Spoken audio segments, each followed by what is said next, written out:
বিশাল চেহারার এক ষাঁড় ছুঁচল শিং, এক গুঁতোয় পেট ফুটো হওয়ার আশঙ্কা প্রবল। সেই ষাঁড়ের পিঠে চড়ে কুঁজ ধরে বসে রয়েছে এক যুবক। রাস্তার মাঝখানে তাকে ষাঁড়ের পিঠে চড়তে দেখে হতবাক পথ চলতি জনতা। ঘটনাটি মধ্যপ্রদেশের ছত্রপুরের। গত শনিবার সকালে ছত্রসাল চকে এই ঘটনাটি ঘটেছে বলেই জানা গিয়েছে। স্থানীয় বাসিন্দারা এই অদ্ভুত ঘটনা চাক্ষুষ করার পর অনেকেই মোবাইলে তা রেকর্ড করে রাখেন। সেই ভিডিওটি ছড়িয়ে পড়েছে সমাজ মাধ্যমে, ভাইরাল হয়েছে ভিডিওটি। যুবকটি একটি ষাঁড়ের পিঠে চড়ে তার কোচ ধরে আছে। ষাঁড়ের ওপর চড়ে অজানা করার উদ্দেশ্যে বারবার হাত জোর করে প্রমাণ করতে দেখা গিয়েছে তরুণকে। প্রত্যক্ষদর্শীরা সংবাদ মাধ্যমে জানিয়েছেন তরুণের মানসিক অবস্থা স্থিতিশীল নয়। জানা গিয়েছে প্রথমে যুবকটি জোর করে ষাঁড়টির ওপরে বসে পড়েন। রেগে গিয়ে ষাঁড়টি তাকে পিঠ থেকে ছুঁড়ে ফেলারও চেষ্টা করে। আশ্চর্যজনকভাবে ওই তরুণ প্রাণীটিকে নিজের বশে নিয়ে আসেন।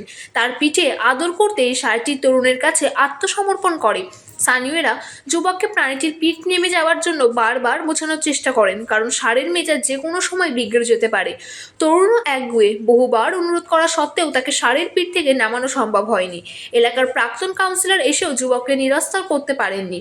প্রায় 1 ঘন্টা ধরে এই নাটকীয় পরিস্থিতি চলতে থাকে। অবশেষে পুলিশের হস্তক্ষেপ যুবককে ষাঁড়ের পিঠ থেকে নামিয়ে আনা হয় এবং পরিস্থিতি নিয়ন্ত্রণে আসে।